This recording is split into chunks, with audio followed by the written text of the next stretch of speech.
학개서 1장 1절에는 하나님께서 학개를 통해 이스라엘에게 말씀을 하십니다.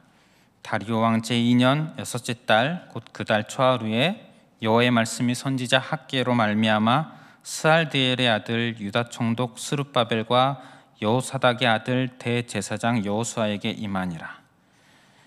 이르시되, 이렇게 하나님께서 말씀하시는데 그 말씀의 핵심은 8절에 보면 1장 8절에 보면 너희는 산에 올라가서 나무를 가져다가 성전을 건축하라. 성전을 건축하라. 하나님은 학개 선지자를 통해서 이스라엘 백성에게 성전을 건축하라 이런 명령을 내리십니다. 당시는 포로 후기 시대입니다. 포로 생활에서 돌아온 이스라엘 백성들은 무너진 성전을 재건하려고 하였지만 주변의 방해로 말미암아 중단되었습니다. 그리고 십수년이 지난 후 학개 선지자를 통해서 하나님은 다시 성전을 건축하라 이 말씀을 학개 1장 1절에 주십니다. 그리하여서 성전이 파괴된 지 60년이 훌쩍 지난 60년이 넘게 지난 후에 이제 이스라엘 백성들은 이 말씀을 받고서 하나님을 경외하는 마음으로 성전 공사를 다시 시작합니다. 그때가 바로 다리오 왕 2년 여섯째 달 24일 학개서 1장 15절에 나옵니다. 다리오 왕 2년 여섯째 달 24일. 그런데 오늘 말씀을 보면 3개월 후입니다. 딱 3개월 후 10절에 보면 다리오 왕 제2년 아홉째 달 24일. 성전을 다시 건축하기 시작한 것이 여섯째 달 24일인데 이제 아홉째 달 24일에 여호와의 말씀이 선지자 학개에게 임하니라 또 말씀을 하십니다. 11절에 보면 만군의 여호와가 말하노니 너는 제사장에게 율법에 대하여 물어 이르기를. 제사장들에게 율법에 대해서 질문을 해라 이렇게 하나님께서 말씀하십니다. 제사장이라고 하면 율법에 대해서는 전문가입니다. 그들에게 하나님은 두 가지 질문을 주십니다. 학개로 하여금 그들에게 두 가지 질문을 하게 하십니다. 첫 번째 질문은 12절입니다. 12절을 보면 사람이 옷자락에 거룩한 고기를 쌓는데 그 옷자락이 만일 떡에나 국에나 포도주에나 기름에나 다른 음식에 닿았으면 그것이 성물이 되겠느냐 하라. 학개가 물음에 제사장들이 대답하여 이르되 아니니라 하는지라. 거룩한 고기, 성경에서 거룩한 고기 하면은 제사에 사용되는 고기일 것입니다. 그것을 옷자락에 쌌습니다. 그렇다면 그 옷자락이 떡에 닿으면, 좀 더 정확히 하면 빵입니다. 빵에 닿고 국에 닿고 포도주에 닿거나 기름, 또 그 외에 다른 어떤 음식물에 닿는다면 그 닿은 음식물이 이 거룩한 고기로 인해서 거룩해지는가라는 질문입니다. 하나님의 질문에 제사장들은 대답합니다. 아니니라, 아닙니다. 제사장은 율법의 전문가입니다. 더군다나 거룩한 것과 속된 것을 구분하는 것, 부정한 것과 정결한 것을 구분하고 나누는 것은 제사장의 가장 기본 중의 기본 임무입니다. 그러니 이들보다 더 잘 아는 사람은 없을 것입니다. 그들은 정확히 잘 대답을 했습니다. 거룩한 물건에 닿는다고 하여 모든 것이 거룩해지는 것은 아니라는 것이 성경의 내용입니다. 특정한 경우를 제외하고는 거룩이 그렇게 전해지고 그렇지는 않습니다. 다음 두 번째 질문을 하십니다. 13절에 학개가 이르되 시체를 만져서 부정하여진 자가 만일 그것들 가운데 하나를 만지면 그것이 부정하겠느냐 하니 제사장들이 대답하여 이르되 부정하리라 하더라. 율법에 의하면 시체를 만지면 부정해집니다. 그렇다면 시체를 만져서 부정해진 자가 그것들, 앞절에 나왔던 떡, 국, 포도주, 기름, 다른 음식물들을 가리키는 것으로 보입니다.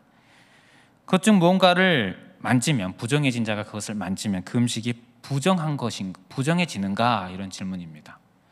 거기에 제사장들은 그렇습니다. 부정합니다. 이렇게 정확하게 답변을 합니다. 속된 것, 부정한 것, 이런 것은 전해집니다. 율법에 의하면 부정한 것에 닿으면 부정해지는 것이 율법입니다. 제사장들은 율법의 근거에서 대답을 잘 하였습니다. 하나님께서 이 두 가지 질문을 하신 이유가 무엇일까요? 그 이유를 우리는 14절에서 알 수가 있습니다. 14절을 보면 이에 학개가 대답하여 이르되 여호와의 말씀에 내 앞에서 이 백성이 그러하고 이 나라가 그러하고 그들의 손의 모든 일도 그러하고 그들이 거기에서 드리는 것도 부정하니라. 이스라엘 백성들이 여호와 앞에서 부정하다. 이 백성이 부정하다 말씀하고 있습니다. 너희들이 부정하고 너희의 손이 부정하다. 그렇기 때문에 너희들의 그 부정한 손으로 드리는 것들 모두 부정하다. 특별히 지금 이스라엘 백성들은 다 함께 힘을 합하여서 성전을 다시 건축하고 있습니다. 학개서의 핵심은 성전 건축입니다. 성전을 다시 재건하는 이 내용이 핵심을 이룹니다. 이스라엘 백성들은 성전을 다시 건축하기 시작한 상태로 3개월 동안 열심히 건축하고 있습니다. 그런데 하나님께서 이렇게 말씀하고 계십니다. 너희 손이 더럽기 때문에 너희들이 드리는 것 다 부정하다. 이게 무슨 말씀이겠습니까? 너희의 그 손으로 짓는 이 성전도 부정하다는 것입니다. 어떻게 그렇습니까? 성전이 무엇입니까? 거룩한, 하나님께서 거하시는 거룩한 전, 집입니다. 그 거룩한 전을 짓는 그 땅은 약속의 땅입니다. 그리고 이 성전을 다시 건축하는 것은 하나님께서 명하신 일입니다. 얼마나 거룩한 일입니까? 그러나 그 거룩한 성전을 건축한다고 해서 백성들이 거룩해지는 것은 아니라는 것입니다. 도리어 그들이 부정하여서 그들의 손이 부정하여서 그 부정한 손으로 짓는 이 성전이 도리어 부정하다는 것이 지금 하나님의 말씀입니다. 이 말씀을 보면서 우리를 한번 생각해 보았으면 좋겠습니다. 우리가 교회를 다닙니다. 매주 예배를 드립니다. 교회와 예배를 위해 참 많은 봉사도 하실 것입니다. 교사로, 또 차량 운행, 주차 관리, 안내, 중보기도, 방송, 찬양대, 찬양팀, 또 새가족을 섬기고 구역 가족들을 챙기고, 또 교회 외적으로는 선교, 후원, 선교지와 기관, 미자리 교회를 후원하고 봉사하고 전도하고, 혹시 제가 빠뜨린 것이 있으면 이해해 주시길 바랍니다. 이 모든 것들 우리는 확신을 가지고 있습니다. 하나님께서 기뻐하시는 일인 줄 믿습니다. 모든 것이 하나님을 위한 일인 줄 알고, 또 주의 몸된 교회를 위한 일인 줄 알고, 하나님의 나라를 세워나가기 위한 일인 줄 압니다. 하지만 오늘 이 말씀을 보면서 드는 생각은, 거룩한 성전을 짓는다고 이스라엘이 자동적으로 거룩해지는 것이 아니라면, 우리가 하나님을 위해 일을 한다고 해서 우리가 자동적으로 거룩해지는 것은 아니겠구나. 우리가 교회에서 하는 것들, 교회 외적으로 하는 것들, 아무리 하나님을 위한 것이고 하나님 나라를 위한 것이라 할지라도 우리가 거룩하지 않으면, 나의 손이 속되고 부정하다면 하나님께서 기뻐하시지 않을 수 있겠구나. 싫어하실 수 있겠구나. 오늘 이 말씀을 보면서 우리가 생각할 것은 내가 무엇을 하고 있는가, 이게 아니라 내가 과연 거룩하게 행하고 있는가, 이것을 생각해 보게 됩니다. 하나님께서는 오늘 이 말씀을 통해서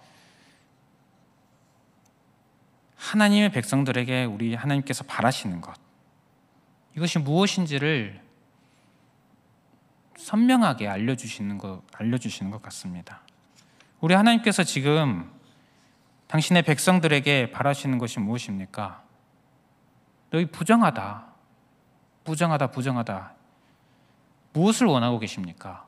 거룩을 원하고 계십니다. 하나님은 거룩을 원하시는 분이십니다. 하나님은 거룩을 원하십니다. 레위기 11장 45절에 보면 나는 너희 하나님이 되려고 너희를 애굽 땅에서 인도하여 낸 여호와라. 내가 거룩하니 너희도 거룩할지어다. 하나님께서 원하시는 것은 거룩입니다. 베드로전서 1장 15절에 보면 오직 너희를 부르신 거룩한 이처럼 너희도 모든 행실에 거룩한 자가 되라.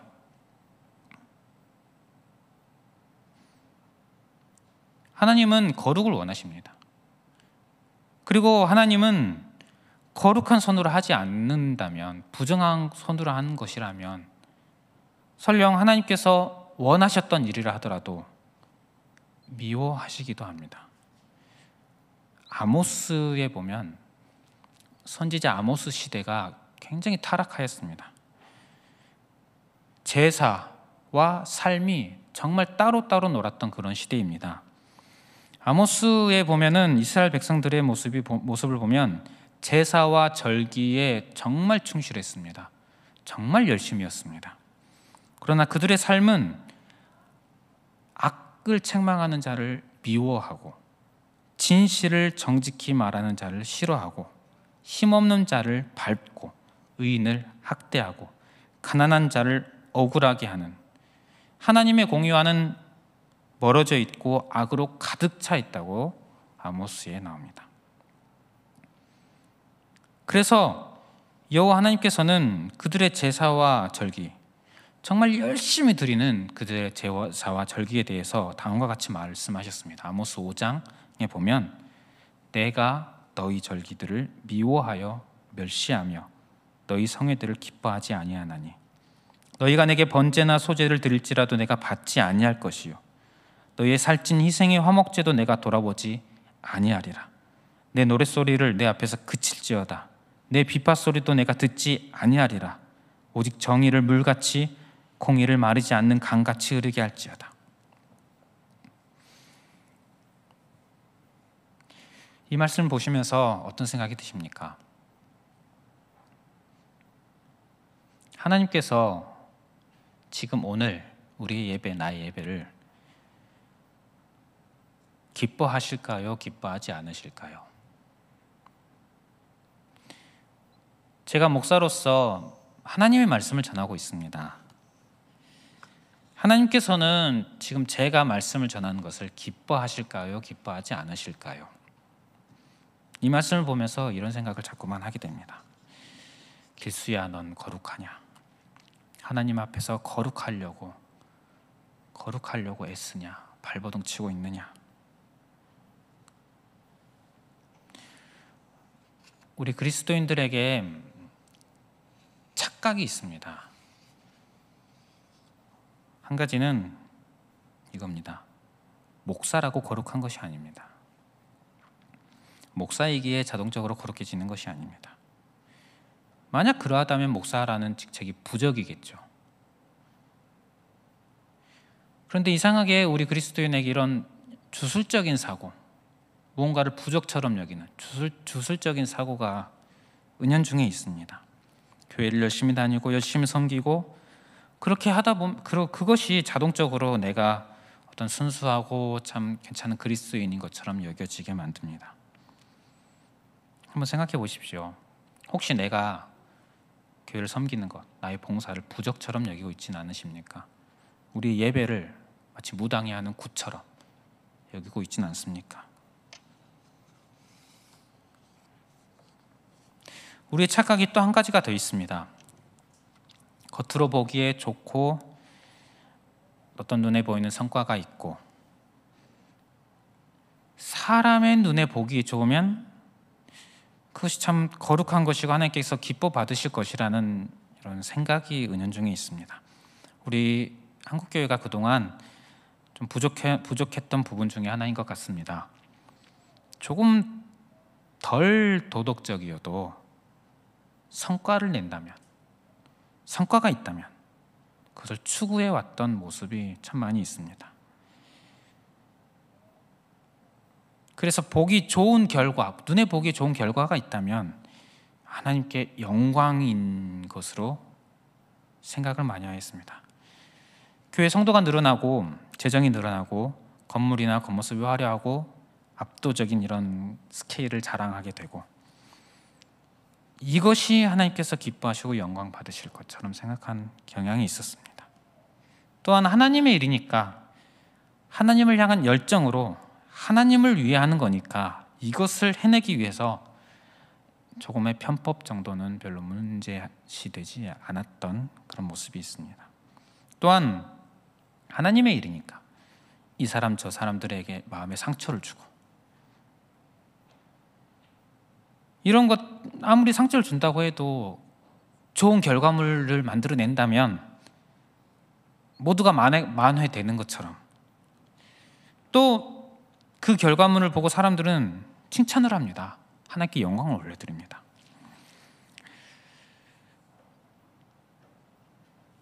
존 칼빈 선생은 이러한 생각을 가지고 어떻게 표현했냐면 하나님을 업신여기는 것이라고 표현했습니다. 참 맞는 말인 것 같습니다. 왜냐하면 하나님은 겉으로 보이는 것도 결과만을 보는 분이 아니기 때문입니다. 하나님은 전지하십니다. 모든 일의 과정과 결과를 다 아십니다. 한 사람 한 사람의 내면 깊숙한 곳을 특별히 주목하여 보십니다. 하나님께서 모든 것을 다 깊이 알고 계시는데 겉으로 보이는 모양만 잘 갖추고서 하나님께 영광을 올려드리는 것은 참 뻔뻔한 것 아니겠습니까? 하나님을 업신여기는 것이라 할 수 있을 것입니다. 중요한 것은 무엇입니까? 우리 중심입니다. 오늘 하나님은 우리의 중심을 보시며 무엇라 말씀하실까요? 하나님께서 지금 우리를 보시면서 너 무엇했니? 너 무엇을 이루어냈니? 이런 말씀을 하실까요? 오늘 말씀을 보면 그렇지 않습니다. 제가 알고 있는 하나님은 그런 분이 아니십니다. 제가 알고 있는 하나님은 너 이 일에 거룩하였느냐? 거룩을 추구했느냐? 호랑이는 죽어서 가죽을 남기고 사람은 죽어서 이름을 남긴다는 말이 있습니다. 이것은 세상의 기준인 것 같습니다. 교회는 그렇게 살아서는 안 되는 것 같습니다. 성도는 죽어서 자기 이름을 남기면 안 되는 줄 압니다. 오직 예수님만 남아야 합니다. 세례자 요한처럼 나는 사라지고 예수님만 드러나야 합니다. 바울은 정말 대단한 사람이었습니다. 그의 업적은 어마어마합니다. 하지만 우리가 바울 서신을 볼 때 어떻습니까? 바울 서신을 보면서 바울 합니까? 아닙니다. 예수 합니다. 우리가 기억했으면 좋겠습니다. 우리 하나님은 우리에게 거룩을 원하신다는 사실. 하나님께서 지금 우리에게 원하시는 것은 거룩입니다. 저와 여러분들이 하나님 앞에 거룩한 백성으로 살아가시기를 바랍니다. 그렇다면 거룩하게 산다는 것이 어떤 것일까요? 우리가 오랫동안 담임 목사님을 통해서 거룩함으로 나아가는 것에 대해서 잘 들으셨을 줄 압니다.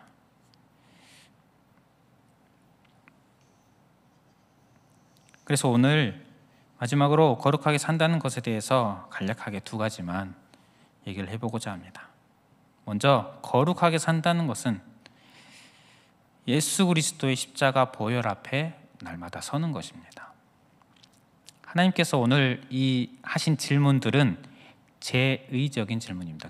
즉 제사 의식에 관한 질문이었습니다. 더군다나 제사장에게 하였습니다.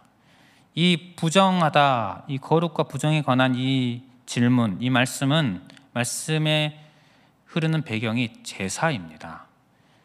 제사에는 다른 것들을 거룩하게 만드는 것이 있습니다. 바로 제물의 피입니다. 레위기 17장 11절은 육체의 생명은 피에 있음이라 내가 이 피를 너희에게 주어 제단에 뿌려 너희의 생명을 위하여 속죄하게 하였나니 생명이 피에 있으므로 피가 죄를 속하느니라. 히브리서 9장 22절은 율법을 따라 거의 모든 물건이 피로써 정결하게 되나니 피 흘림이 없은즉 사함이 없느니라. 제사에서 피는, 제물의 피는 정결하게 합니다. 거룩하게 합니다. 그리고 이 구약의 제사와 제물의 실체이시오 완성이신 분이 바로 예수 그리스도이십니다. 히브리서 13장 12절은 그리스도 예수도 자기 피로써 백성을 거룩하게 하려고 성문 밖에서 고난을 받으셨느니라. 여러분, 성도는 예수 그리스도의 보배로운 피로 거룩함을 받은 자들입니다. 우리를 정결하게 거룩하게 하는 것은 예수 그리스도께서 십자가 위에서 흘리신 피밖에 없습니다. 우리는 그 피로 성도, 즉 거룩한 무리, 거룩하게 된 자들입니다. 그런데 우리는 늘 이것을 잊어버립니다. 내가 거룩함 받은 자임을 잊어버립니다. 그래서 자꾸만 거룩하지 않은 길로 가려 합니다. 그렇기 때문에 우리가 거룩하기 위해서는 날마다 다시 예수 그리스도의 보혈 앞에 서야 하는 것입니다. 우리가 날마다 다시 예수 그리스도의 보혈 앞에 서서 내가 거룩함을 받았구나, 이것을 다시 반복해서 깨닫는 것, 이것이 우리가 거룩하게 사는 길인 줄 믿습니다. 또 하나 거룩하게 사는 것은 주님을 닮는 것입니다. 여러분, 거룩이 무엇일까요? 참 한마디로 표현하기 어렵습니다. 누군가 저에게 거룩이 무엇인가 물어본다면 짧게 얘기를 못할 것 같습니다. 그러나 누가 거룩한가 라고 말한다면 명쾌합니다. 하나님이십니다. 레위기 11장 45절, 나는 너희의 하나님이 되려고 너희를 애굽 땅에서 인도하여 낸 여호와라. 내가 거룩하니 너희도 거룩할지어다. 거룩하신 분이 하나님입니다. 그러니 하나님을 닮는 것이 거룩입니다. 우리는 하나님의 형상을 따라 지음받았습니다. 거룩하게 지음받은 것입니다. 그러나 죄로 인해 타락하였습니다. 거룩을 잃어버렸습니다. 그러나 예수 그리스도의 피는 우리 죄를 씻기고 우리를 거룩하게 하셨습니다. 그래서 예수님을 믿는 우리는 하나님의 자녀입니다. 자녀는 부모의 형상을 가진 자입니다. 우리는 하나님의 형상을 회복받은 자입니다. 거룩하게 된 자들입니다. 우리는 하나님의 자녀입니다. 우리가 하나님의 자녀가 되었고, 그래서 우리는 이제 예수 그리스도의 장성한 분량에까지 자라갈 수 있는 존재가 되었습니다. 그러므로 우리는 하나님의 자녀답게 날마다 예수님을 본받아 예수님을 닮아 가야 합니다. 그것이 거룩한 삶을 사는 것인 줄 믿습니다. 말씀을 마무리하겠습니다. 하나님께서 원하시는 것은 거룩함입니다. 여러분은 오늘 거룩하셨습니까? 여러분들이 어제 이뤘던 어떤 일, 어제 해냈던 어떤 일, 그 일을 이룸에 있어서 거룩을 추구하셨습니까? 거룩한 성전을 내 손으로 짓는다고 해서 내가 거룩해지는 것은 아닙니다. 제가 목사로서 말씀을 전한다고 이 행위가 저를 거룩하게 하는 것은 아닙니다. 우리가 이 자리에 나와서 예배를 드린다고, 이 모양 저 모양으로 섬긴다고 그것 자체로 우리가 거룩하게 되는 것은 아닙니다. 우리를 거룩하게 하는 것은 오직 예수 그리스도 보혈의 피밖에 없습니다. 예수 그리스도의 보혈 앞에 서시기를 바랍니다. 그 보혈이 나를 거룩한 자로 변화시켰음을 다시 한번 확인하시기 바랍니다. 또다시 예수 그리스도의 보혈 앞에 서시기를 바랍니다. 다시 확인하시고 또 확인하시기 바랍니다. 그리고 나를 구원해 주신 그 예수님을 본받는 삶을 살기 위해서 힘쓰시고 발버둥 치시기를 바랍니다. 우리는 성도입니다. 거룩함을 받은 무리입니다. 우리는 그리스도인입니다. 그리스도를 따르고 그리스도를 본받는 자들입니다. 성도임을 늘 확인하시며 그리스도인답게 사시기를 바랍니다. 기도하겠습니다. 사랑의 하나님, 우리가 하루하루를 살아감에 있어서 거룩함을 추구하며 살아가게 하여 주시옵소서. 예수 그리스도의 그 피 앞에 날마다 다시 서고 또 다시 서서 내가 거룩한 자임을 확인하게 하소서. 주님을 닮아가게 하여 주시옵소서. 예수님 이름으로 기도드립니다. 아멘.